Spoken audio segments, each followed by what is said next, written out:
my name is Marcus. I'm the compiler of a collection of therapy quotes entitled 1001 Windmills of the Mind, a collection of quotes taken from what's often called the psychodynamic or the psychoanalytic perspective, which long ago, as I understand it, was referred to by some as philosophical medicine or narrative medicine, helping one to be their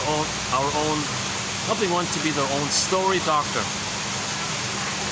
Toward that end, this is part 2 of 2. I was in the middle of part 1, a little tech issue with the battery suddenly cut out. So I'm not going to redo any kind of introduction here. So I'm just going to kind of lunge in and continue where we left off a minute ago. I'm starting off the new year with the work of Arthur Janoff. This is new material. I'm not interested in his sort of therapy approach or the model, but he did provide a lot of information regarding the brain's response to trauma. So he's sort of a researcher like that, and he writes clearly in all this. So I think we're going to have a few videos regarding the neurophysiology as best. I'm not a shrink or a doctor, but I'm just relaying the quotes. I'm only going to post quotes that kind of make some sense regarding prenatal trauma, birth trauma, because he thinks these traumas lay down like a map, like a blueprint, it's a deep emotional learning. It's like it becomes like a template or blueprint. Trauma, defense. Pain, defense, right? And so he takes it back to the uterus. I didn't know this about him, but he takes it back to the uterus and the birth mainly. Or he focuses more in that area, ironically enough. And then later on, things that are stressful may trigger that old cycle of prenatal distress and the baby numbing out. So one example was the baby received too much epidural and anesthesia and all this. He was trying to be born, he was trying to come out of the canal, and then whoosh, he was numbed over with all these endorphins because the mother didn't want to feel discomfort or pain or something. So it went into the baby. So he tries to do something, trying to feel his rhythm and develop and progress, right? Birth is not painful by nature. Birth is just like a developmental step kind of thing. It's not meant to be painful, actually. So the baby's just doing his developmental step to be born and all this, to make the transition, like a developmental transition, just like any other developmental transitions that we have in life, right? He's making a developmental transition. It's not inherently traumatic. It's just a developmental transition, an important one, of course, a key one. So the prototype was he wants to develop and progress to the next stage of this development, but whoosh, he got this swoon or flood of numbing. Mother took an epidural or something. So that's a template, a memory, a primal memory. So the original memory is doing something for your development. Oh, numbed out. So later on in life, if a person wants to do something that's like developmental for themselves, like emotionally, like trust and say what you really feel, or something that's like from your authentic self, you might find yourself triggered, and then your brain releases the numbing.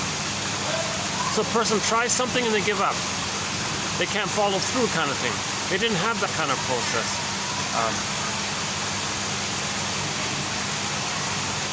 So Masterson's axiom is pretty good for a lot of areas. Masterson, one of our mentors, James F. Masterson. Self-activation triggers abandonment depression, which leads to defense. So maybe the baby is trying to be born. He's trying to develop to the next phase of life where he comes out of the uterus. That's like a self-activation. It's real, authentic movement kind of thing. He's trying to come out. He needs, he's in dialogue with the mother. Hey mother, I'm coming out here. Get ready. Are you there? I'm coming out. He's developing. Time for me to come out kind of thing. But if there's problems going on there, mother panics. Oh, give me epidural, give me anesthesia and all this. And then the baby's brain is flooded with that experience. He tries to do something that's authentic, and he received the numbing. So later on, tries to do something that's like real self-activation, Mother felt uncomfortable. So the imprint is self-activation led to the endorphins. Or maybe the baby was in pain, the mother was in pain.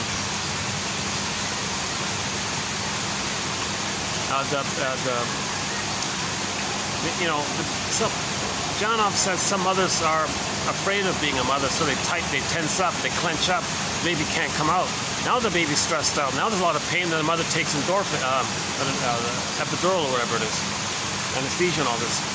So the baby's trying to come out, mother's tense, he's tense, there's abandonment depression, stress, okay, the numbing. Okay, Emily Dickinson is a pain so utter, it swallows his authentic, real, then he goes in a swoon. The swoon is the numbing. So that might be like a basic template. Now in the memory system, there's a flashing neon light. So that's where we left off in part 1. That somewhere in the brain, there's a neurochemical neon light that's flashing unloved, unloved, and it's just on all the time. So unloved just means the baby's needs didn't get met. So when in this context, whenever they use the word unloved or not loved, they just mean that the baby's needs didn't get met. That's what he means by unloved, right? So in the brain, there's a flashing light saying, a neurochemical light in the brain. It's buzzing all the time. It's like it's live, no time, so it's always on. It's infinite, timeless, infinite, no time, so it's always on. It's buzzing, unloved, beep, beep. That's sending the stress to get the numbing. So then the person goes in a swoon in life. So anytime they go through life and they get disappointed, they were searching for love in some outer area, and it disappointed, then they get the swoon. So they might eat cookies. Can that be mother's love in the past? No, it's just a symbol. It disappoints, the swoon. Plus the cookies in the unconscious might be food, mother food kind of gets, maybe food reminds you of the mother, so get the food, it disappoints. But the food is very alluring because sugar, salt, and fat tricks the mammalian part of the brain into thinking that the person is safe by the concentrated food. So he's getting serotonin by the safety of the food, not by the safety of the mother's presence. So he gets a blip of serotonin by the food, so it doesn't work. But the flashing light is unloved, unloved. The flashing light, beeping unloved, unloved. Okay, that's called repetition compulsion. So that's a pain, this flashing neurochemical light in the brain going unloved, unloved, beep, beep. It's like going on all the time. You can't stop it. So that leads to what's called repetition compulsion. We got to replay and get the love. Replay, get the love to stop that flashing light. So Bergler, one of our mentors, says, so there's a conflict here. Baby had a need for love, a need for attachment. Okay, it was unmet. Baby was crying. Mother gaslit him. He throws up inside. Pain so utter. He goes in a swoon. Okay, but he needs the love, but the fear of the memory of the pain, doesn't want the pain, so don't know the feelings and needs. It's a conflict. I have the needs, but the memory's pain, immense conflict. Okay, so this makes the person, that's called neurosis. Okay, neurosis is the petrification of this conflict that's repressed. It makes the person dysfunctional in life because little things in the present might trigger the past, and you're reacting in the present as if you're in the past, kind of thing. Like that little kid in part 1 who couldn't hold the swan there. He hasn't made an appearance yet. Oh yeah, there's a table of guests behind the little bridge there. They're feeding the swan, so he hasn't made an appearance yet. Maybe later on we'll get a glimpse of him. But anyways, there's another swan there. Some kid was trying to grab him. He couldn't reach him, and there's a gate there and all this, so he screamed. So that's neurotic. A little thing like that shouldn't make you feel like that you're reliving the unloved and the panic around it. That's why he was screaming, kind of thing.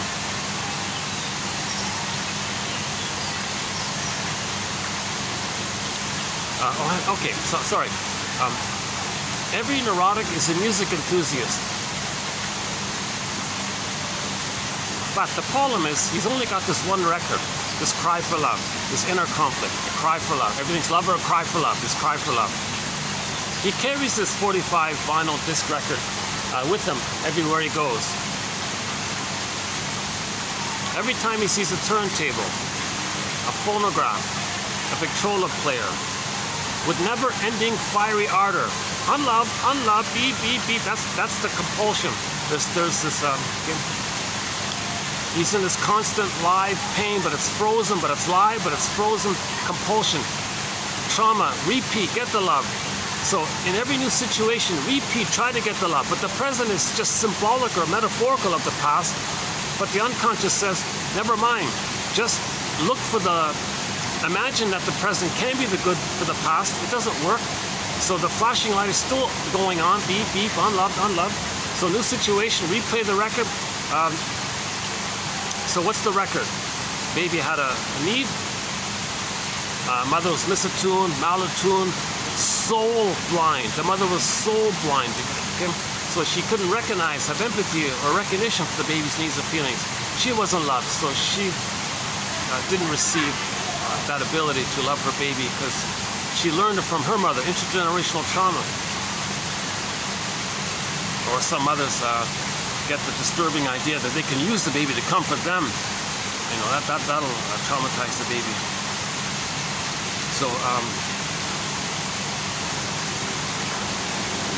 okay, so Paul Libby-Russell says, when there's trauma, we repeat with the grand fantasy that by repeating the interaction with the mother symbolically with others, like in a trance or acting out staging theater thing, so that your emotions, to transfer your emotions from the past into the present, so your emotions doesn't know time, so the present is still the past, even though consciously you know it's the present. It's split like that, right? So the unconscious is saying, mother, I need the love. Okay? Now nothing in the present can zoom back and morph and become that good positive experience. It doesn't work. So, but the flashing light is still there. Unloved, unloved. It didn't work. No symbolic thing in the present. No cookie you eat in the present can be the good positive maternal experience of the past. No greedy possession, no material, no matter, no money, no fame, no prestige, no status, no nothing. Nothing in the present can translate to the missing experience of what was needed back in the nursery. Nothing. Nothing can do it. No amount of money or gold or whatever can correct or erase that actual trauma with the nursing time. That nursing time lays down the deep neural brain imprint. You know, nothing in the present can erase that, despite the fantasy that maybe it can, or maybe that's sort of the Martha Stark calls it relentless hope. Relentless hope that maybe in the present I can get the love that was needed back in the past. It doesn't work. Relentless hope. Now you're outraged. So relentless hope, relentless outrage, relentless entitlement, relentless disappointment. Burglar, in part one we talked about this with the alcohol, by Edmund Burglar's quote. Now come to think of it, maybe it's not too bad. He calls it jocose, morose, bellicose, comatose. So for more on that, go to part one. Better yet, search it up in our collection here. And within the channel, there's a mini search engine embedded within the channel. Just type in Burglar, the most recent quotes by Burglar for the past month. Or just type, I think maybe jocose might be a good keyword for it. How's lighting here? Yeah, it's getting dark here quickly, eh?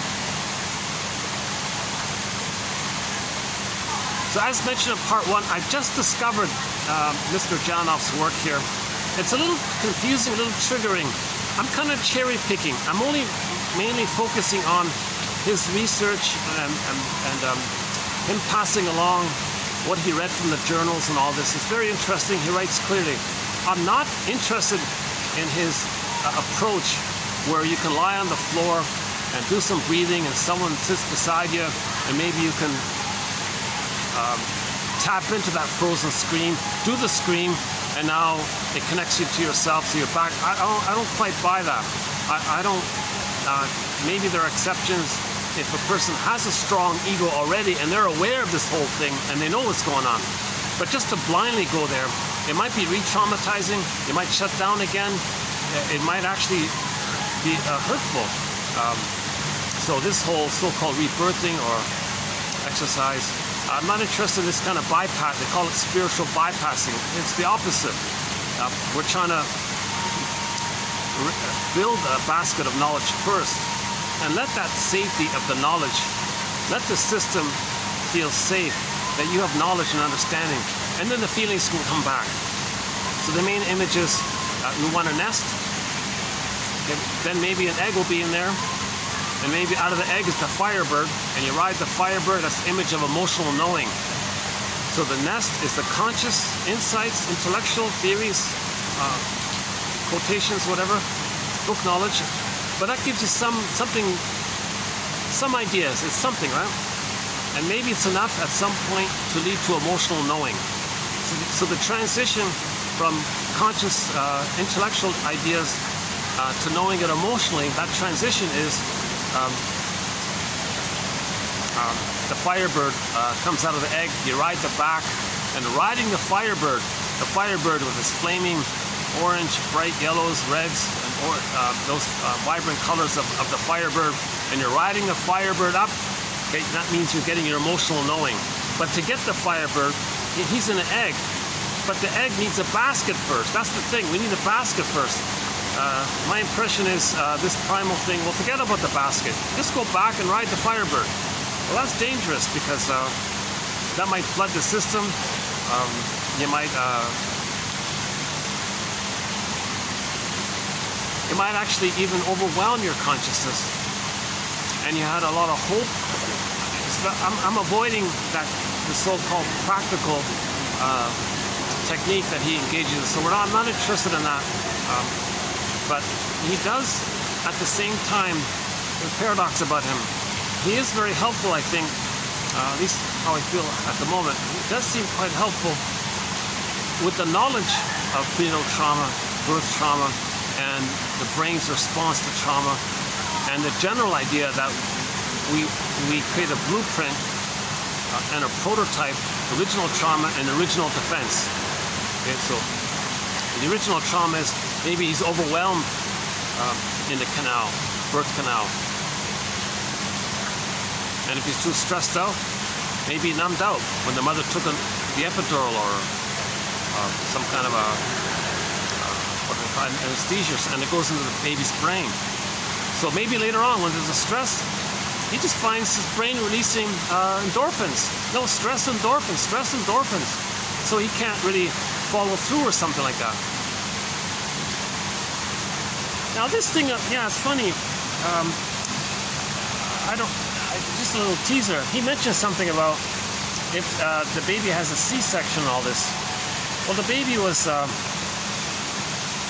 very passive in all this, right? He didn't kind of go through the canal and struggle through the canal and have that accomplishment. So he was kind of like, everything was kind of like passive on him. So it'd be interesting to maybe interview 1,000 people who had a C-section and 1,000 people who had a regular birth to see if there's a personality difference. Not personality difference by any kind of cultural factors or social factors, just like within the same region or something like that.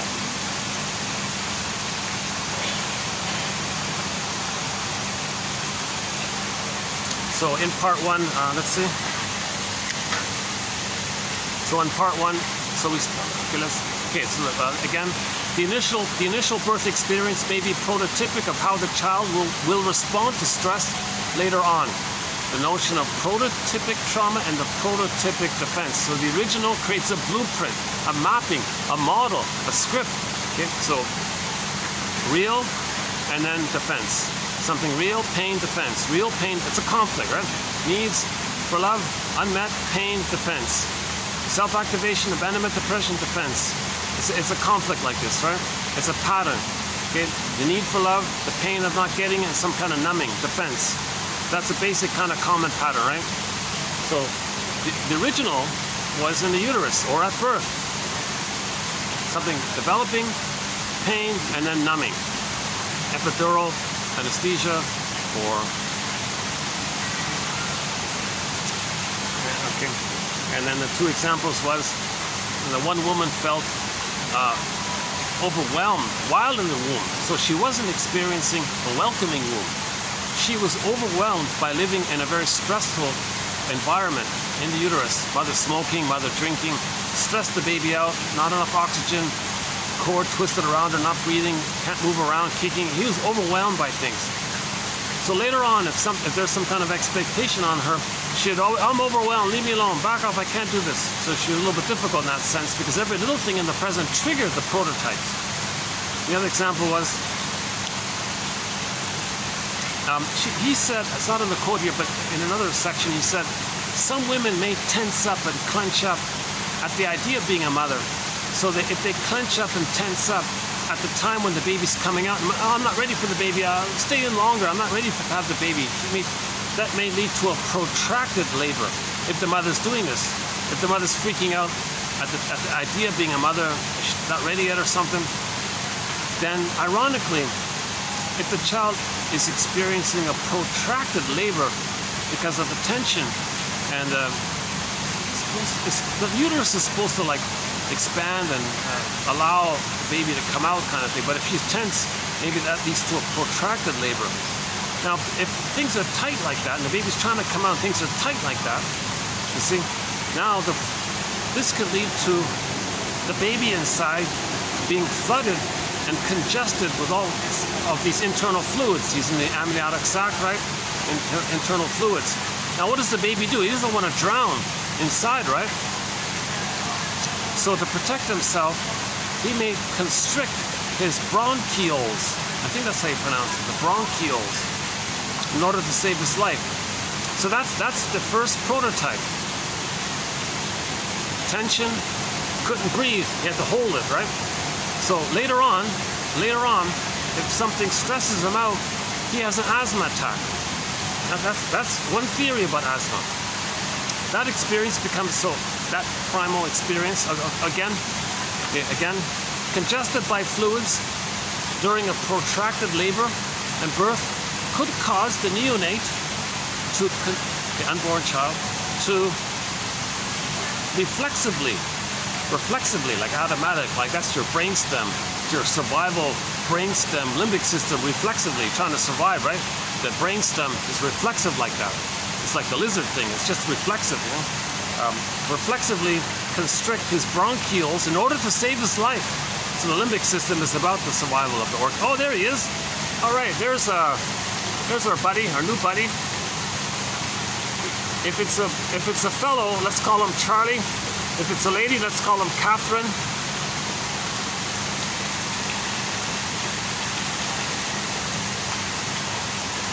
Maybe I'll come up closer later on. Yeah, this is our fourth video here. Yeah, our fourth time here. Each time we've been here, we had an appearance. He made an appearance each time we were here. Usually he's grooming himself or something. He's the star of this place, that's for sure. But that bird is a rock star in here.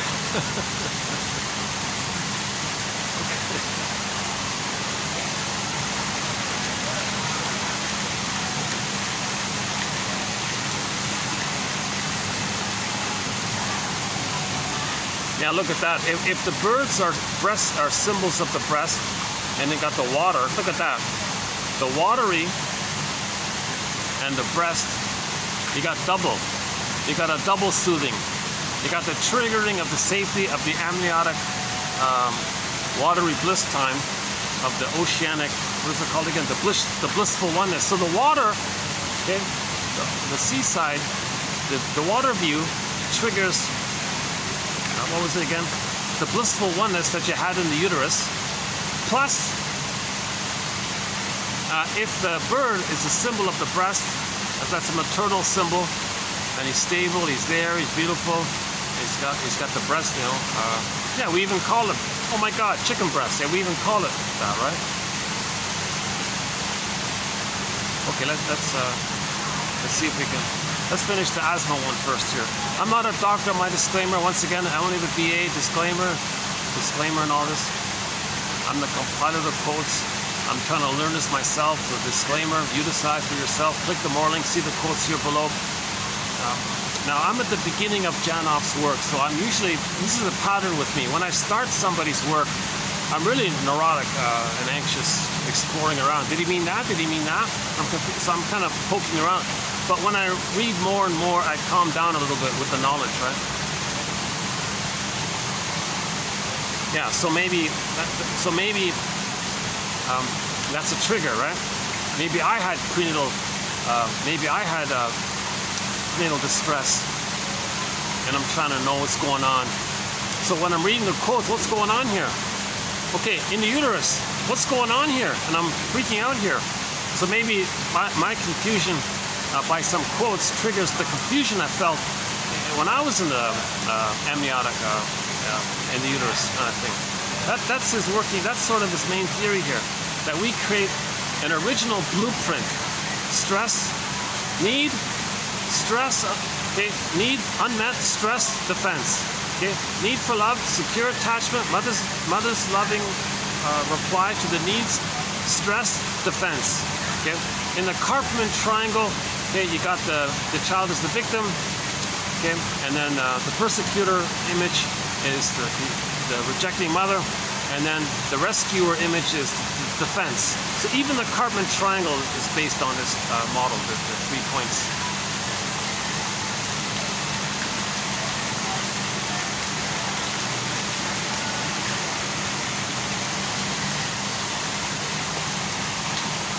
So for this triad, it's called Masters calls it the disorders of the self triad. So our self, we're dysfunctional. It's a disorder of the self, like a dysfunction. So self-activation triggers abandonment depression, which leads to defense. So the baby, this prototype, the first time, the first go-around of that was either in the womb or at birth or shortly afterwards. That's nice to see the bird back. Yeah.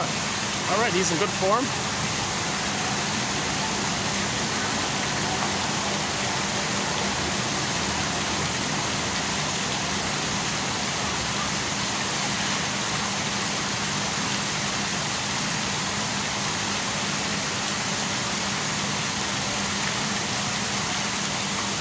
Okay. Look, that's the first time I've seen him go in circles like that. Not sure why he's doing that. Maybe he's looking for a snack or something. Yeah, so 3 years ago we had a quote about asthma, so this one updates it. So 3 years ago, one shrink said that the mother smothering with the breast, smothering, the baby couldn't breathe because she was angry and controlling the baby. She was using her breastfeeding like a weapon to control, dominate the baby, smothering him, punish him. Or the bottle was being used when the baby wasn't hungry, the force feeding. So the poor kid developed asthma. But maybe those things triggered the real source of asthma, this. So maybe this is the true source point or cause point of asthma. Congestion by fluids during a protracted labor and birth could cause the unborn child to reflexively constrict his bronchioles in order to save his life. Now, one theory about why there was a protracted labor was the mother tensed up because she was afraid to be a mother, so she tensed up. That led to a protracted labor. That experience becomes frozen in time. Now, frozen in time, but there is no time. So there's a constant, timeless, neon, neurochemical, blinking light called unloved, beep, beep, unloved inside everybody with trauma. And that's releasing the chemistry. Okay, that experience becomes frozen in time, meaning timeless, in the form of a primary memory circuit, like a primary memory circuit in a timeless loop circuit, so that any later stress, which in life, which is perceived as life-threatening. For example, the parents are arguing. Maybe there's going to be a divorce. Child loses his family. Father's gone. Mother got to work. Or maybe that triggers time in the uterus. So if something is perceived as stressful for the baby or a child later on, that might trigger the blueprint, the original setup. So, for example, the parents possibly divorcing, this may automatically set off the prototypic trauma and its prototypic defense of constricted bronchioles. See, baby stress, okay, constricted bronchioles. Oh, all right. So later on, the child thinks he might lose his family. He gets an asthma attack. The result may be an asthmatic attack. Instead, now here's the thing, it's dangerous for the child. So instead of the person being saved by this asthmatic attack, as it was in birth, they are now in danger. This, in essence, is neurosis, a defense that has outlived its function. The asthma occurs because the parents' argument sets off the original primal trauma at birth. And he thinks this about many things, that many things in the present may set off the original primal trauma at birth or in the uterus. So what the baby did to survive in the uterus, if he replays that later on, it may be threatening for him. It helped him for that time, but to keep on referring to that, going back to that in the present, it may hurt him. And theoretically, if he doesn't have his puffer, maybe he's a goner or something, you know, Jesus Christ.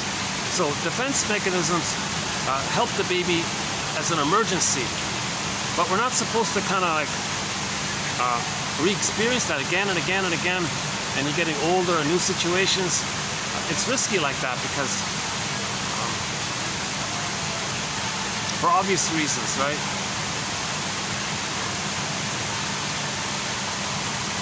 It's stress on stress, stress on stress, pain on pain, and it's too much, right?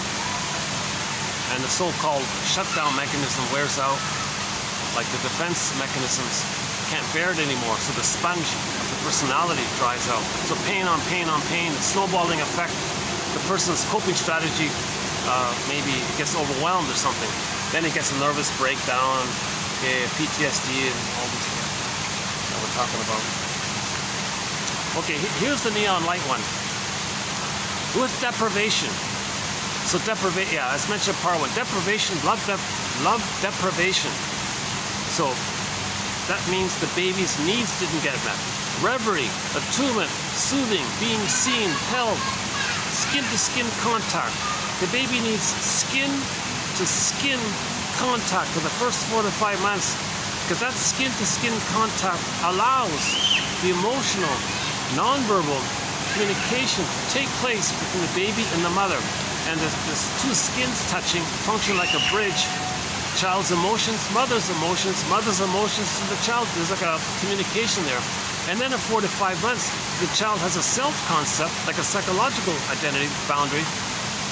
Then he knows who he is and who the mother is. If that's missing, he identifies with the mother in what's called adhesive identification, also known as identification with the aggressor. He can't know him, so in his memory, he has no self-concept. He's fused with the mother or becomes the mother because he didn't have the feeding and the need for the emotional communication between the baby and the mother. Okay? In the uterus, it was usually pretty good. Baby, cord, placenta, mother, placenta, cord, baby. In the first 4 to 5 months, there are 3 parts to it. It's skin to skin, no towel in between the two. That'll break it, right? Skin to skin, warm, constant, 4 to 5 months. Baby sleeps on the mother by the bosom, 4 to 5 months. If the mother uses the washroom, carry the baby. Constant skin-to-skin contact for 4 to 5 months. Maintain that oneness there. Then if that's maintained and the communication takes, let the music play on. If that emotional communication, then he can hatch out psychologically. So that's the body area, the whole body, the sensation of the nonverbal, affective, emotional communication. The breastfeeding line, okay, not the rubber nipple in the plastic bottle. There's no nerve lines from the child's nerves to the mother's nerve. No nerve line, that's cool. And the eye-to-eye contact, mother's loving gaze. He sees of himself the way the mother sees him. Mother's meant to see the mystery and the uniqueness and delight of the miracle of the baby, and that builds the child's recognition that he's a him kind of thing. But he needs these kinds of things. If those are missing, that's called deprivation. with deprivation, the system, the whole child's body-mind system, remains continually under stress because there is an electrochemical sign inside that flashes unloved on and off. So just like a red neon flashing light, you know, danger, danger, whatever. Inside the system, there's an electrochemical flashing light telling the organism, unloved, unloved, unloved. It's timeless, no time. The brain, the baby doesn't understand time. In that part of the brain, in the limbic system, it's unloved, unloved, unloved. It's going on continuously. It's infinite. It's timeless. And post age 3, no love you get in the present is going to satisfy that. So that's Janov's selling point for his therapy model. So that's sort of his main selling point. You got to regress to that, feel that. But there's complications. I don't want to enter into his technique about going about. But that's his selling point. That appealed to people. Yeah, you tried this. You talked about it. Didn't work, did it? Well, that's maybe because the therapist wasn't trained enough, or gave up, or just because a person went to talk therapy and it didn't work doesn't mean you have to give up on it, kind of thing. So I think that's the main appeal or selling point to why a lot of people, you know, flock to California to lie on the floor and see if they can scream that scream that's frozen, so they can admit the need underneath that scream, which links to their identity. And then if you're aware of it, you can so-called metabolize it. You experienced it and you're backing yourself, then maybe you can enjoy it. And then you can love life in the present and be present with your feelings and self. He's trying to create the Firebird experience. I think what he's doing, he's trying to create the Firebird experience without a nest. So he's trying to bypass the nest. He's trying to bypass the egg and see if he can just directly get a Firebird experience. That's the risky thing about it. So I'm not interested in his technique. So when I'm quoting Janov here, I'm not interested in his primal technique issue. I agree with the general shrinks. First, get conscious and let the feelings come up on their own accord. Don't bypass the consciousness. Don't do some kind of skipping around. You can't leapfrog over that. It's called spiritual bypassing. So what maybe Janov was doing was maybe spiritual bypassing. Although ironically, when you read his books, he does seem kind of knowledgeable. So I think he should have trained. He calls himself doctor, but he's just by the PhD. He's not a medical. I made a mistake. He's not a medical doctor, but he's got a PhD, so he calls himself doctor. I don't know if he went to an analytic institute and became like an actual shrink, a talk therapy shrink. I don't know the full story about the guy, but I took just before coming out today, I took a peek at the intro to his last book before he passed away. So in his 90s, he wrote his last book. He wrote 17 books in his lifetime, and I just took a peek at the last book to see, you know, what he's. Sometimes the last book is like a confession or the accumulation of his wisdom. So I read the introduction to his last book called Beyond Belief. And he thinks that when people create belief systems, that those belief systems are in response to the feelings and the pain of the unmet needs. Unmet needs, pain, belief system. And his example was some kind of televangelist guy who was just telling people soothing things. Oh yeah, one day things will be better. But you know, you got to send me money. You got to, send in your checks for this. So he was giving people this kind of false hope or something. He calls them the Dr. Feelgoods or something. So yeah, it's funny. I never heard of this guy. I did a quick check This televangelist guy, unbelievable. Jeepers. He had like dozens of mansions and jets and planes. The guy was like a billionaire kind of thing. By the donations, and all he did was, he didn't deliver anything. He just kept telling people, you know, one day you'll get love. One day you'll get your love. Just send your checks in. Give me your credit. Okay, open up your checkbook. One day you'll get love, but you got to send in your checks. So he was selling tickets to heaven kind of thing. He became a gajillionaire. And one example was his wife wanted to build a little doghouse or something. She spent $100 grand just for like a doghouse for her little dog or something. Built some luxurious doghouse that resembled like a fancy mobile home just for the little dog. Like, that's how decadent and luxurious a lifestyle they lived. Mansions all over the place, and he didn't do anything. He just stood there and said, "Oh yeah, you know, you're in pain. You want to be loved. Oh, you'll be loved. Send in your money. You'll be loved. I'll be loved."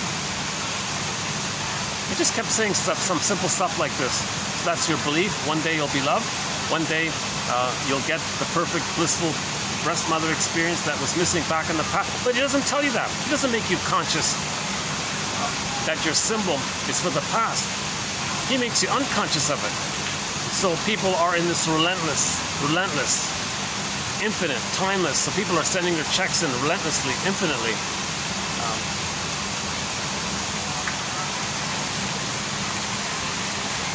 Ironically, I read somebody's testimonial about Janov. He said he was doing something similar. He said that the hope that one day he'll go to California and do the Primal thing, that was his hope that kept him going.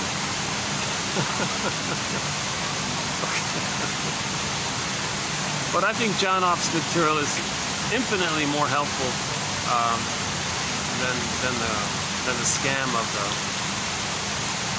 the televangelist thing. And all they do is take some novels by others and just paraphrase it, and then the novelists sue them and all these scandals and scams, and this is a whole long list of things. These guys are charlatans and all this stuff.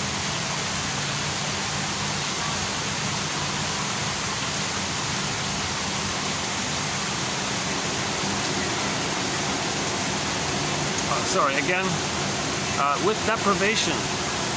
Oh yeah, so here it is. Oh yeah, hang on. So love outside the critical period, or promise of love, and love outside the critical. Somebody's saying soothing things. Don't worry. One day you'll get your love. Hang it, hold on, kind of thing. This kind of thing cannot change the neurobiological blueprint that was created in the first 3 years. And a person can become, as a result, addicted to this substitute, synthetic substitute wish fulfillment fantasy. And doing this synthetic, let's say emotional eating cookies, eating ice cream or something, that reinforces the denial that you were unloved. But the solution is to feel that you were unloved. Not still try to get, oh, one day you'll be loved, one day you'll be loved. If you keep doing that, okay, with the televangelist scam, oh, one day you'll be loved, one day, that means you're not facing how you were unloved. Healing is you gotta grieve, you gotta admit that you were unloved. But they're not saying, oh no, you don't have to do that. Just send in your checks. Let me live in gold mansions all the time, so I can keep telling you. One day you'll be loved, one day you'll love this. But oh, you want that? Oh yeah, send in your money. It's like a kind of trick like that, right? But doing that keeps unlove from being felt. The psychic structure needed to feel being unloved is forgiveness of the parents. The truth will set you free. You got to know about trauma, that the mother, maybe the mother had prenatal trauma. And the duty to love her baby triggered the pain that she felt. So she couldn't do it. She was stuck.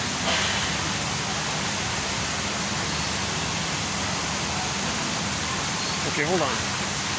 With deprivation, the system remains continually under stress because there's an electrochemical sign inside that flashes unloved on and off. That sign gives a string of orders. Secrete this chemical, stop that one, reduce this chemical. There's all this neurochemistry going on constantly. These deviations are the compensating mechanisms. The natural order of things is love. The lack of love is unfulfilled need that sets off the alarm. That's not a bad image.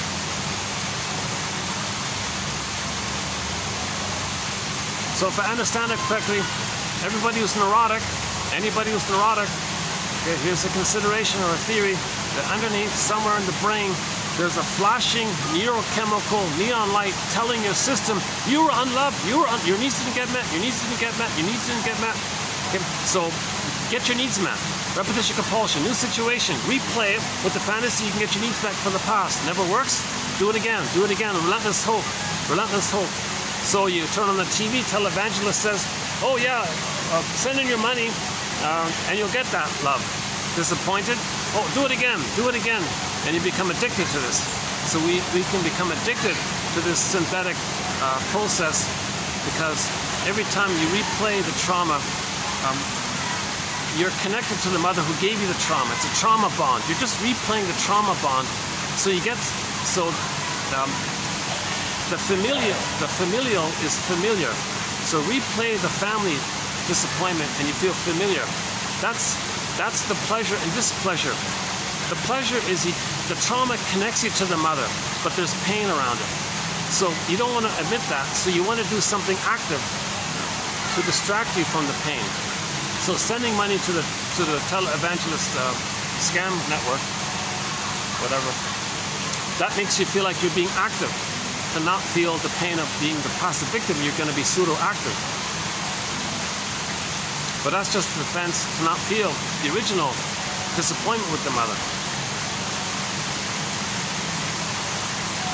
So however we replay the disappointment, either in its direct form or in the more perverse way called identification with the aggressor. So there are two ways the reenactment can take place, the repetition compulsion can take place. Okay, back to Burger. So in part one, we were talking about, so I recommend part one, knowledge, information-wise, not my anxious delivery. Yeah, sorry about my anxiety. Sorry about my anxious delivery here. It's a work in progress to kind of smooth out my delivery. I haven't been analyzed myself. So my wanting to present and speak calmly and clearly triggers my panic, right? My flashing light, unloved. So I'm going to speak more quickly, speak more anxiously, more nervously. So that nervousness is I'm scared, right? Or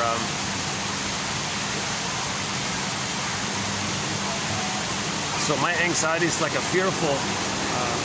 So you're noticing my fearful speaking, I guess, right? Anxiety means fear, but you don't know what the fear is. An unknown fear in your unconscious. So my anxiety is the unknown fear in my unconscious. That kind of thing. Now I would love to have enough consciousness to allow the Firebird myself, then that flashing neon light can stop and say, no, you were loved. Everything, calm down. So we want to stop this blinking light. Unloved, this timeless blinking that's going on in the brain. We want to stop it. So we have the hope to stop it.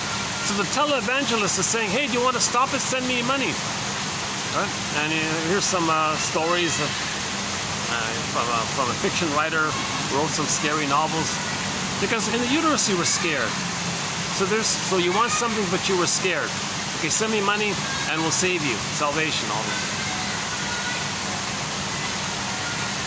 Oh, we got a group there. Oh, hold on a second. Let's see. Let's check the battery again. Okay, this time it's charging. 5 o'clock here. It's gonna get dark here soon. I have a real issue with lighting at nights here.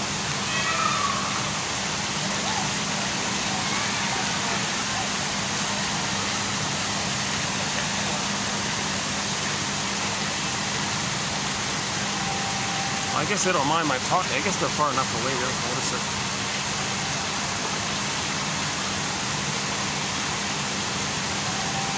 So, yeah.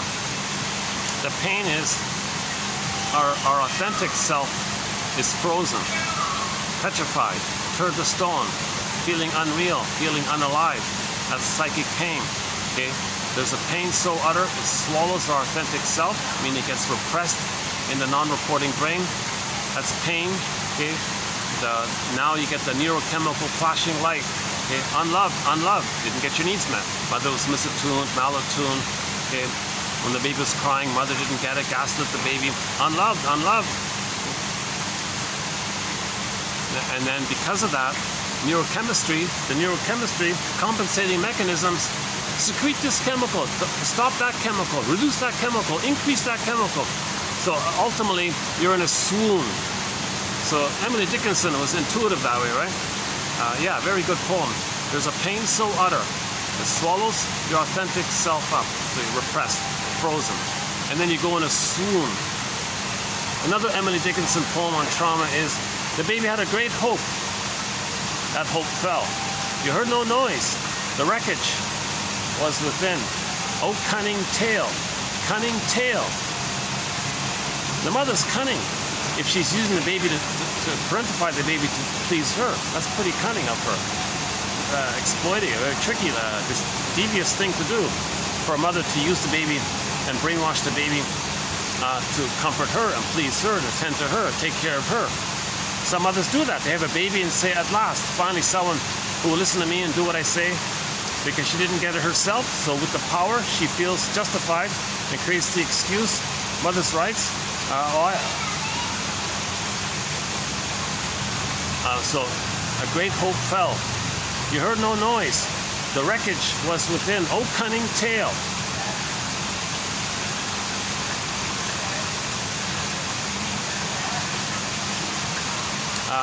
That let no witness in.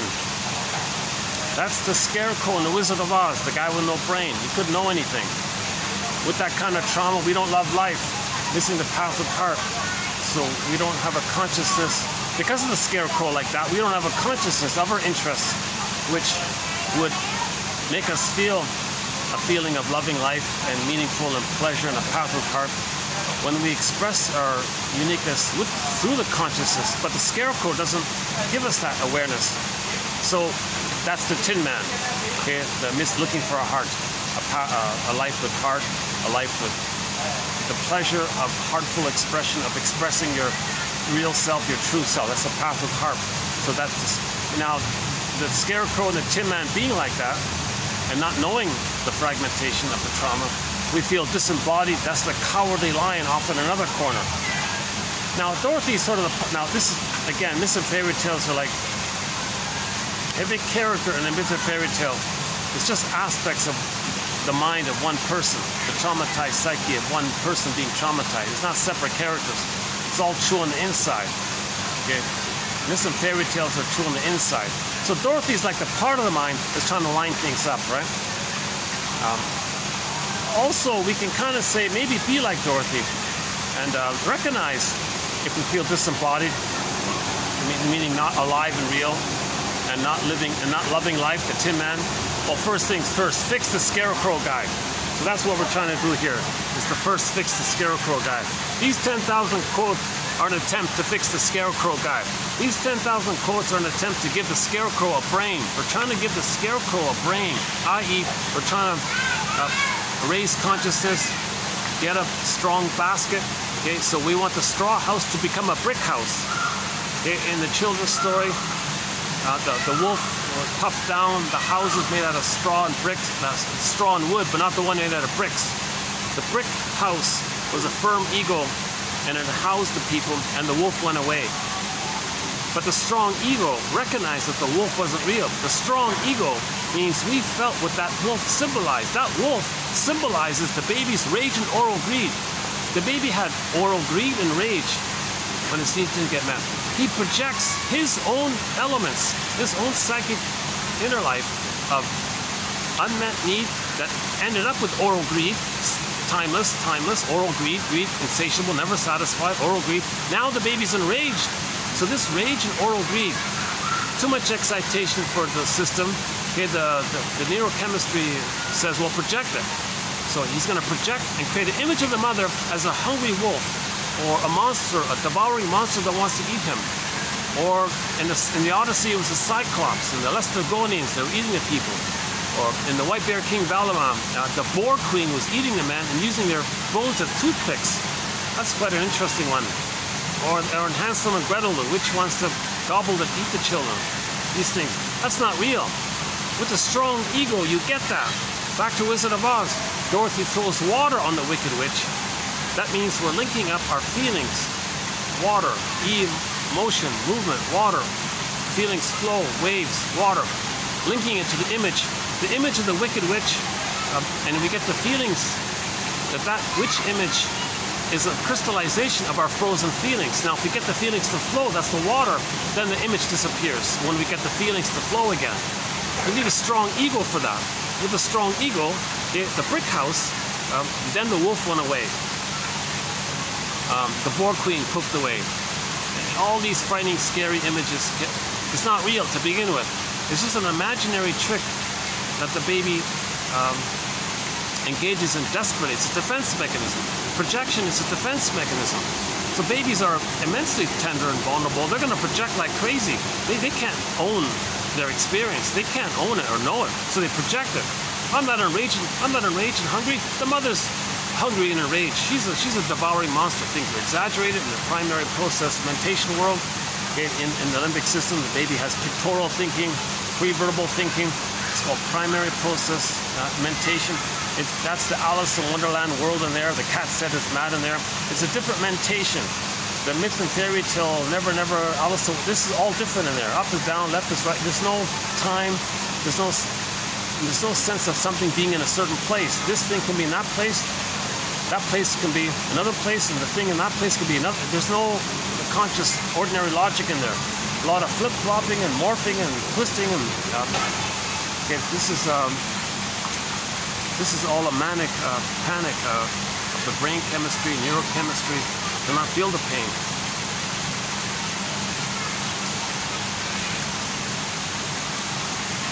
Doing okay? Okay. We're doing okay here. Okay, this next point here about the rhythm. I thought this was a pretty good quote. This will be updated. But now this quote is a challenging quote. I think a lot of women who might read this quote might get upset by it. So trigger warning. Trigger warning.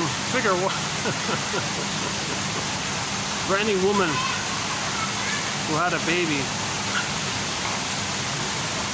But the truth will upset you free. And it's no woman's fault if she lost her rhythm. That's a symptom of trauma. So now we go back to the 48 symptoms of Homo traumacus. 10,000 years ago, we became Homo traumacus. What are the symptoms of Homo traumacus? Is this loss of rhythm? Okay, here we go. Childbirth. Okay, if you're not seeing it here, just click the more link. You'll see it below there. Yeah.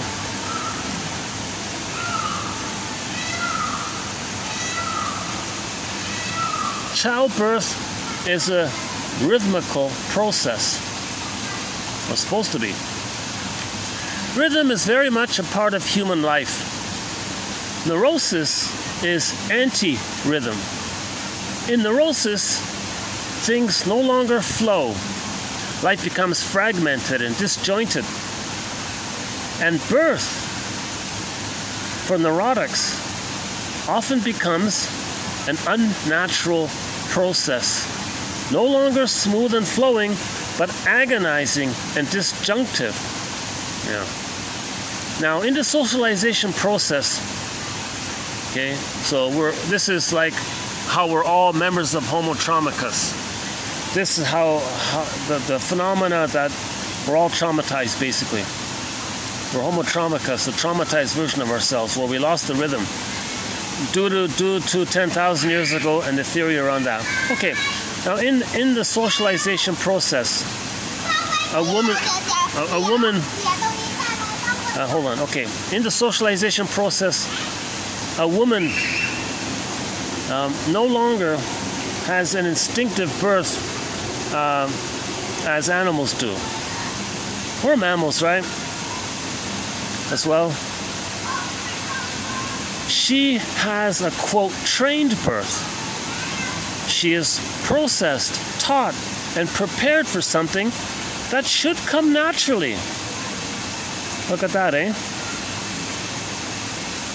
The idea of producing an offspring naturally usually isn't even discussed, right? We don't even acknowledge that the woman is out of rhythm with herself. She is brought into the hospital and drugged so that she cannot fully participate in her own bodily processes during childbirth. She therefore does not flow with her own rhythms because she cannot feel her body. Disembodied. It is disembodied discourse that causes all these problems. It is mother's disembodiedness that's causing trauma in her baby. Her body cannot be used to, quote, help her newborn out of the canal. There's no rhythm between the two. So the mother's not, she's already absent, she's already unavailable. She's already frustrating the baby. Often, the baby must be dragged out of her with the use of instruments. That's a painful one, right? The forceps, and the doctor's angry, impatient, drags the baby out forcefully. Yikes! While all this is going on, the unborn child is sensing disruptions in birth rhythms and is already out of rhythm with himself before he has seen the light of day. He lost his rhythm. Thus, at birth, the newborn is no longer a naturally free-flowing subject. He is someone, quote, held back from himself, from developing at his own natural pace. He has had to defer to the truncated, disjunctive rhythms of his mother. And that last sentence, I thought, that whole paragraph was for that last sentence, I thought.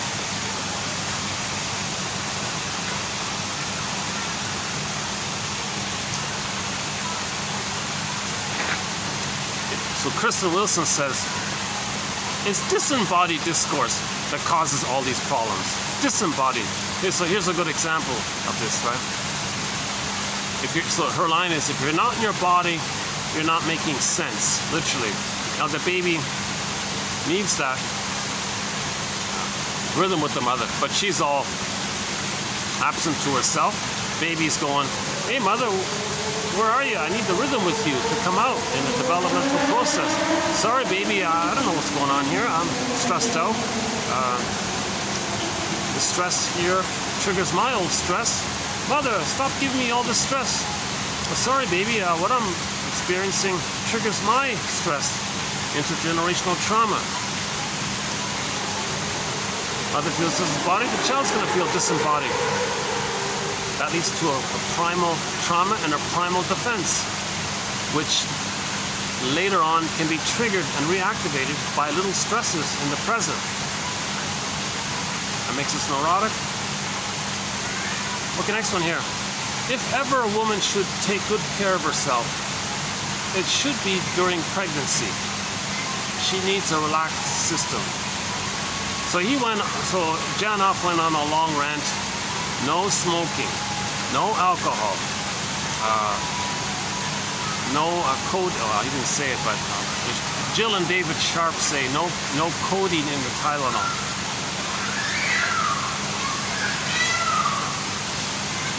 Okay, now here's another. Okay, now we shift gears here. Okay, let's shift gears here.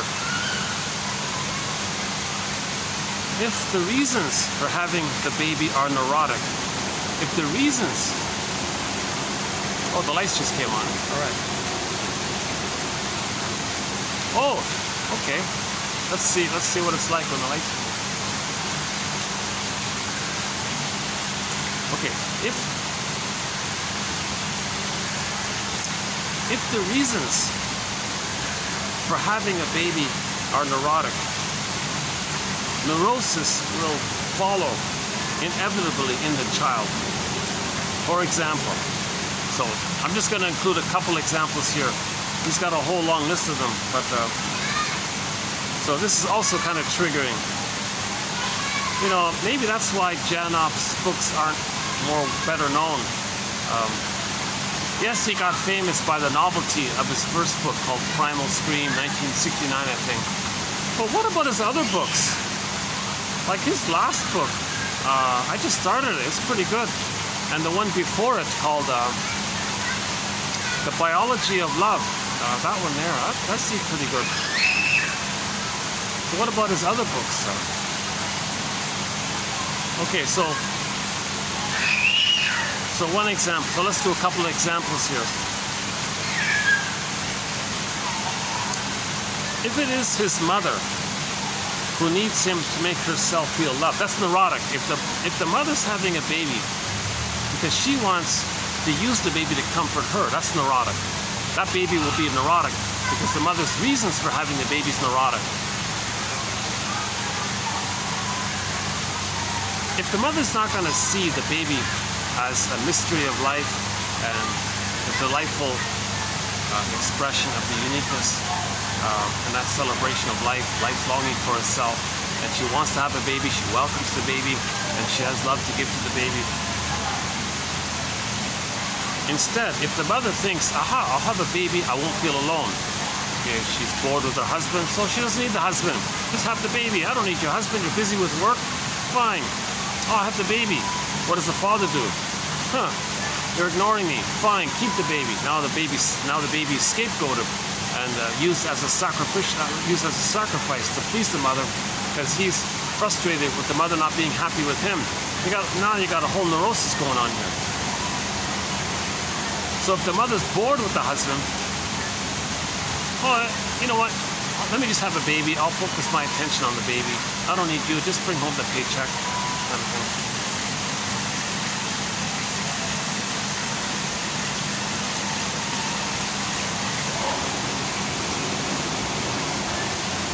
If it is his mother who needs him to make herself feel loved, that's called childhood parentification.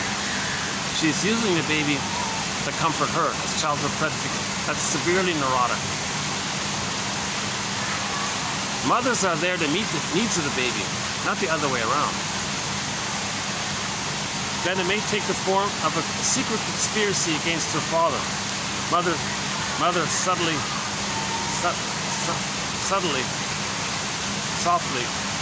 secretly, covertly denigrates the father so as to have the child's love exclusively. This is a double-barreled neurotic ploy. It robs the child of his father and presses the child into a neurotic bond with the mother. This child doesn't have a chance. So some mothers do this. Some mothers cozy up to the child and say, you know what, child, just the two of us. You know what your father did? You know what an awful guy he is? Let's alienate him. I'm the allied one. You can trust me. Look how bad your father is. You know, and he did all these bad things. So already the child's in a double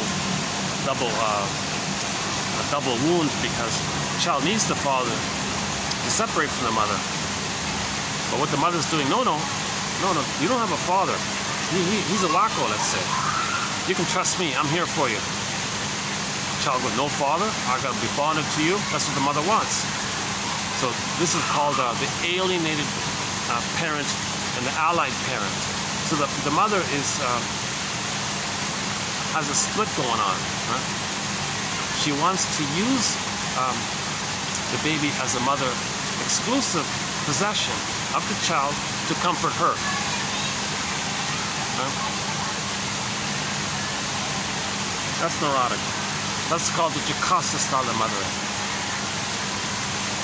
The child will be enraged at her, but he won't know it. He'll covertly divert that rage to the father. The father didn't protect the child from this. The father's supposed to kind of intervene. No, mother, wife. At some point, the child's got to bond to me here. But you're making it so that they can't. Because if you're not going to meet the child's, our own child's needs, they're going to cling to you more and have an adhesive, crazy glue identification with the aggressor with you. So the father's in a difficult situation because he can't fulfill the role of the mother. So the mother's creating this scenario, this setup, where the child identifies with the aggressor. And the way to fulfill it is to just keep demonizing the father and saying how great she is. And the child, he has no way out of that, right? And then later on, all that anger to the mother, he'll put onto the father. The father's getting a lot of blame for what the mother did. It's a lot of the anger towards the mother is being displaced onto the father. Fathers don't cause that primal toxic pain, that neon light in the brain. Fathers don't cause that. That's caused during the first few weeks and months with the mother. Fathers don't cause that because the first 4 to 5 months, it's just the two of them. Mother-infant dual unity. That freezing scream in the brain with the timeless, unloved, flashing, blinking light, that's caused with the mother. A trigger of the old intrauterine trauma hidden in the unconscious. She carries around, oh yeah, we did that one already. Okay, next one here. One of the key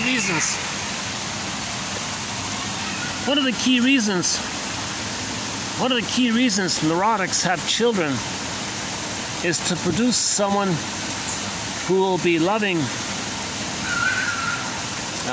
someone like the parent can have all to himself. For example, if the child doesn't pay attention to the mother, she might shout, "Look at me when I'm talking to you." This emotional overreaction is an old feeling toward this parent's own parents, which has been suppressed and now erupts inappropriately.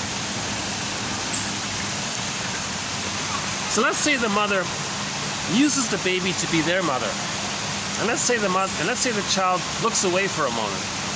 That triggers that mother's experience with her mother when the breast wasn't around, and that mother's original experience of terror when the breast wasn't around, and she's enraged. That's repressed, it's denied, it's timeless, it's always in there, it's always living in there. So she transfers the unfinished business with the mother onto the child. The child is seen as an emotional reincarnation of that disappointing mother. Now she wants to control the breast, control the child, thinking to control the breast. So she's controlling the child, handpicking the child, micromanaging the child, being a pedantic and micromanaging the child to control the child, thinking to control the breast. And one day the child looked away, looked out the window, and that triggered the experience that that mother had with the breast not being available. And the child wasn't available because when the child looked away and daydreamed out the window or something, she shouted in a rage, "You look at me when I'm talking to you." Demanding, aggressive, violent, shouting. Why was the mother so enraged that the child was tired of the demands of this clinging, demanding mother? Because the mother was using her own child as an emotional reincarnation of the unfinished business of the mother in the past, but the child cannot be and cannot fulfill what that mother had needed herself back in the nursery herself. That child in the present can't do what the grandmother should have done. The child can't do it. But this mother is operating from a frozen scream. In her brain, there's a frozen scream. The scream painting. Back to Edward Munch, discussed in part 1. The scream painting is frozen in there. It takes the form of a neurochemical neon light flashing. Unloved, unloved, unloved. Child looks away. Mother didn't love them. Now the rage with the mother is displaced onto the child because the child is seen as the mother. So now she's enraged at the child for doing the benign thing of looking out the window, not looking at her. So when a parent is doing this kind of inappropriate rage and creates excuses and rationalizations, and there's a whole host of excuses parents use for this kind of thing. What they're not aware of is that the rage they felt with their parent, they're recreating. And it's for them to know the rage that they felt with the mother. So this mother who shouted like this to her child, to the little child in the present, it's for that mother to know how she originally had felt with her mother back in the nursery. You see, the present is recreated to know the past. The present is remanufactured. It's recreated, reorchestrated, reenacted somehow, symbolically, recreated, relived, some kind of staging thing, to know the actual thing in the past. The purpose of repetition compulsion is that the inferring mind, the non-reporting brain, is like a puppet master getting us to restage what happened, the problem in the past, in the present, with others as stand-ins, so that we can know the past. This is the inferring mind, as if to say to the conscious mind, hey conscious mind, I'm your inferring mind, your unconscious mind. I'm trying to get you to know what happened in the past. Now me, i.e. your unconscious inferring mind, doesn't have vocabulary. There's no words back there, but we have the memory of it. So we function like we pull your strings, and we want you to observe what we're getting you to recreate. That's our way to communicate what happened to you in the past. So a lot of these enraged disappointments to people in the present, that's to know the thing with the past. Enter TQ 2291 and 2 by Morton Keysan. A pillar quote in our collection is by Morton Keysan, TQs 2291 and 2. Those two lengthy passages by Morton Keysan. That's a very important one. It's mainly about how dysfunction keeps you bonded to the mother while you're still trying to save the mother, protect the mother. Right?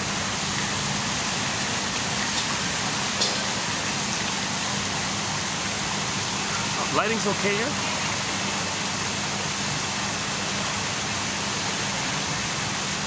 Some parents, here's another doozy. Some parents have children whom they hate from the time they are born. That's sad. That is because, so the mother has a child and disappointed already. You're not what I wanted. You're not perfect or something. You're not going to be a star, this or that. Some parents have children, or you look like the father, you don't look like me. Or I wanted a girl and you're a boy, or whatever it is. Some parents, some mothers have children whom they hate. Oh yeah, it could be father's choice. Some parents, that's the Elias complex. If the man rejects the son, that's the Elias complex, yeah. Some parents have children whom they hate from the time they are born. That is because the children don't live up to their needs and expectations. Expectations which existed in the parents' minds long before the baby saw the light of day.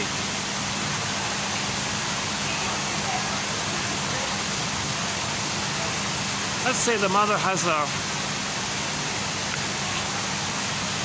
daughter but wanted a boy or something. Or let's say that the daughter has a child that resembles the father, not her. Oh, you look like the father. I hate my husband. You look like him. You remind me of the father. You remind me of my husband, whom I hate. And you remind me of him, so I hate you because you remind me all the time. This is neurotic stuff here. Mothers need to do some personal work before having a baby. They need to know their motivations and know themselves a little bit.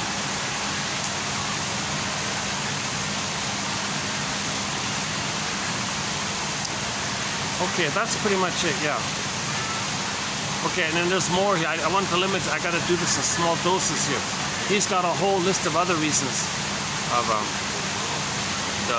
the painful reasons, the neurotic reasons, the unloving reasons or neurotic reasons why parents have children. You know, he said sometimes the baby comes by accident, means it wasn't planned. That doesn't necessarily mean they're not going to love the child. But sometimes it was, like in general, when there's like an accident, it wasn't wanted, right? Like he was making the point, like if there's an accident, just in general terms, if there's an accident, that wasn't wanted, right? You know, the car had an accident with somebody, he didn't want that.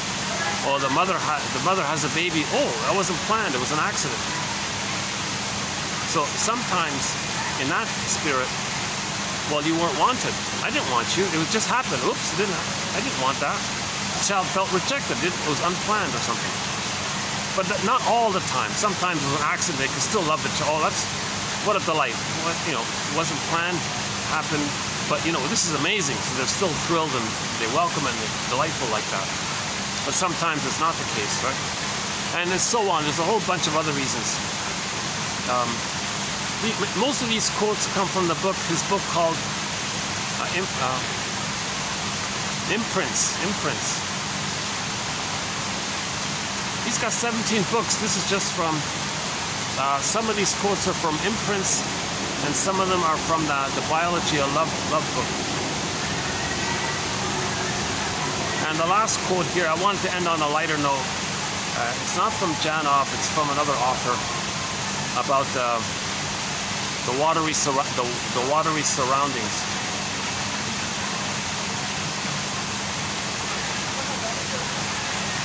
I'm currently in a watery surrounding, right? The pool there. I got the two. I got the fountain and the little waterfall there. I don't know if you can see it. Let's see. There's sort of a man-made waterfall here. Let's see. I don't know if it's showing up there, but oh, there it is. Yeah, there it is.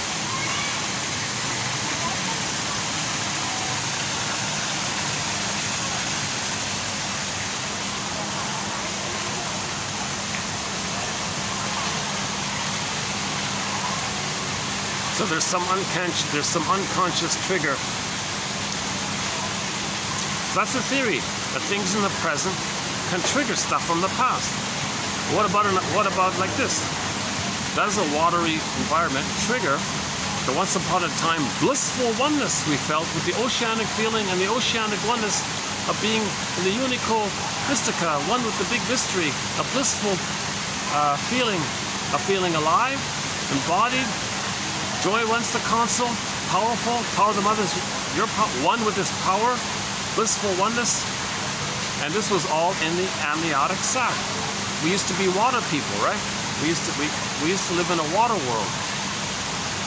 So being near water maybe triggers the time when we were in the blissful water world time. I don't know. I don't know. I don't know. Idyllic and watery surroundings have always been accepted as possible symbols. Always possible. Okay, he puts here possible. Possible symbols of the blissful state of oneness with the mother's womb. For example, the frequent use of the word blissful.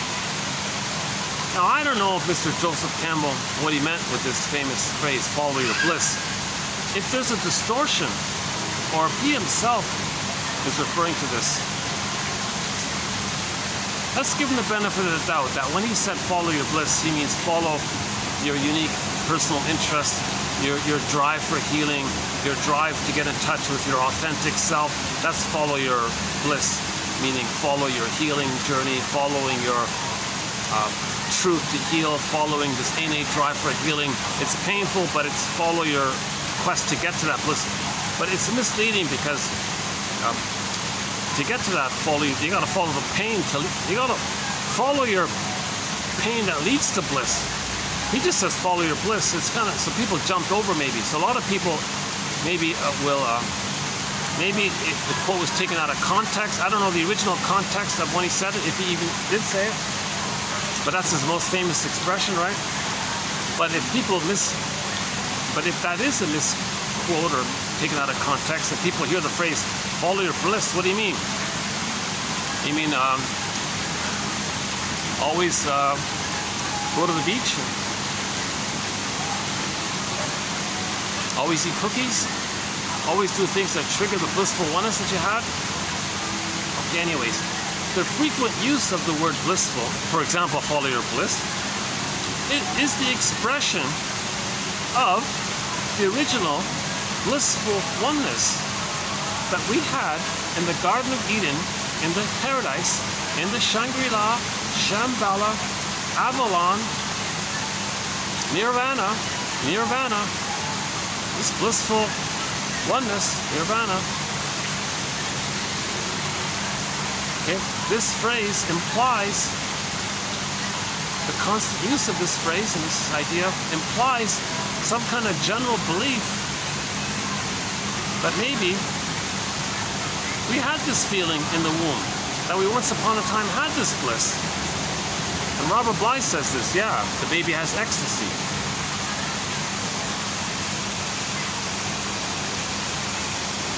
If there's a trauma there, maybe they're always looking for that in a synthetic way, with substances, it's synthetic, like it's illegal. But maybe that's to know that there was birth trauma. Now the temptation would be fly to California and do the exercise, but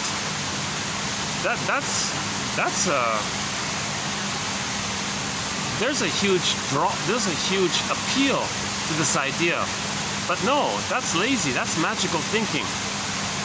What really, you're gonna lie down on the ground, some guy says breathe, and you're gonna re-cry what you didn't cry and suddenly you're healed? Come on. It's sort of in that magical, but the idea has some appeal or draw to it, but no. Well, quote unquote no, or my understanding is that healing doesn't work like that. My understanding is that first you gotta get enough consciousness. You need enough quotes and insights and theories. You gotta study developmental theory. You gotta, ironically, yeah, read Janoff's books. That'll build consciousness. It's funny, eh? His books promote consciousness, but the seminar technique doesn't promote it.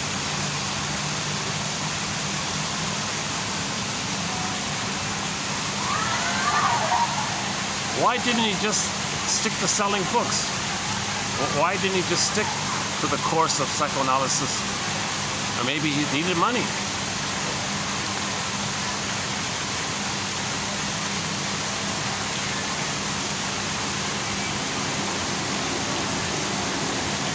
Maybe it is tied into this whole acting thing. A lot of actors in that area, right? The whole acting industry is in that area, right?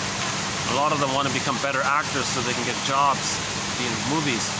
So maybe this is just some what if, what if he sounds reasonable in the books, but what if the covert thing is, well, teach people how to be in touch with their feelings so they can get acting roles. Maybe they can star in scary films because they can scream and all this. I wonder how many people who participated in these things were there for the purpose to have that ability to tap into their feelings. So when the film director says, okay, you got to play that you're scared. Okay, I learned it from the Primal Scream sessions how to do it. Maybe they did it that way. So maybe it's just something like that. I don't know.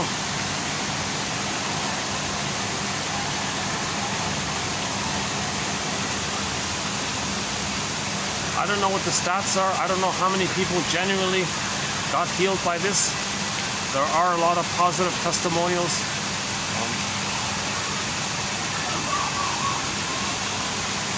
Yeah, and Mr. Janoff got a huge endorsement by a famous celebrity back then, a well-known name.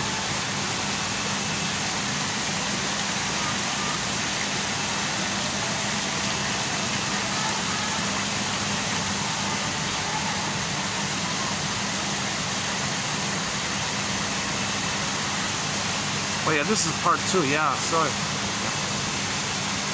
Okay, maybe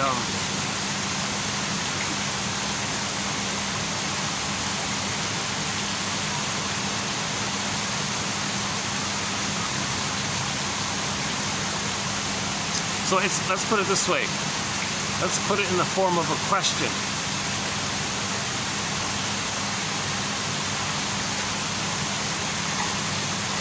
Is there such a thing as a blueprint?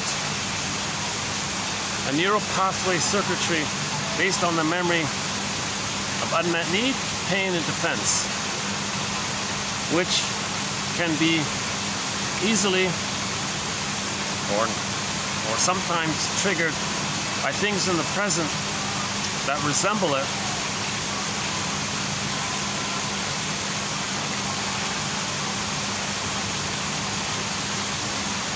So why are we seeing something in the present? Because we're still in the past. Yeah, so we're always the present is always the past. So it can easily be triggered if something resembles it. So why are we so willing to see something as a resemblance of it? Because we're in this relentless hope to get the wish. So the more the need was unmet, the more we're eager to distort the present to be triggered. So to some degree, the deep wish makes us distort the present.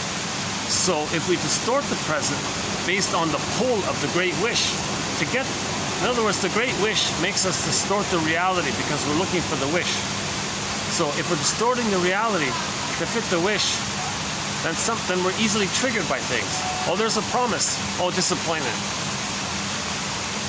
But the pain is, there's a pain so utter. So we're distorting the present to replay the past with the grand fantasy that we can change the past, undo the past, correct the past, get the love that was needed in the past. It doesn't work because there is time. And it doesn't work because the trauma did exist. The trauma created this flashing neurochemical neon light, unloved, chemistry, unloved, chemistry, unloved. It's just frozen. It's flashing, but it's frozen. It's timeless. It's frozen, but it's still flashing, but it's timeless. It's like a frozen flashing in a timelessness. So it's frozen, but it's flashing, but there's no time. So it's flashing, but there's no time. I don't know how to describe it. Right? Something that's ongoing all the time, but it's timeless and infinite, and it's flashing. That implies there's time, but there's no time. So it's frozen at the same time it's flashing while it's frozen. I don't know how to describe that. So the silent screen that's frozen, the screen painting within that's frozen like that, is still pushing. The painting makes it look like it's set, but it's still active. Huh? And another quote in the next video I thought was interesting was, if a person does feel kind of like they're sleepwalking through life, going through the motions of life, okay, feeling that life is passing you by, you know, that kind of thing, and you're in this kind of swoon, that swoon is letting you know that the flashing neon light is still flashing all the time. It's keeping the swoon. The unloved, the flashing neon light, the neurochemical flashing neon light in the brain saying, unloved, unloved, unloved, needs didn't get met. Okay, when needs don't get met, there's pain.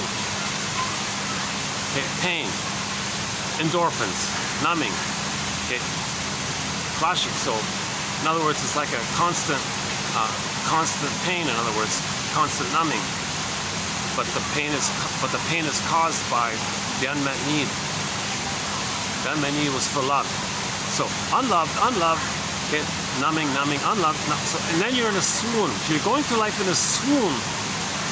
This going through life, sleepwalking through life, that means there's this constant flashing light going on. Unloved, the frozen screen painting.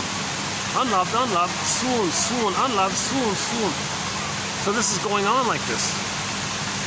So if you want to drop into the present, you're going to have to feel. Are you willing to recognize this and embrace yourself? I'm going to feel it now if I'm going to be more in the present.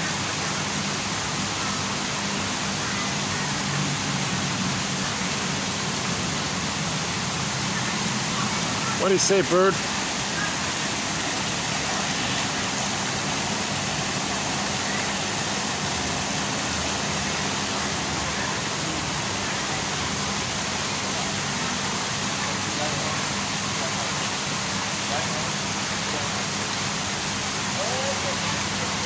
let's see. What time is it? I like to leave before the dinner crowd comes in. 5:30 out.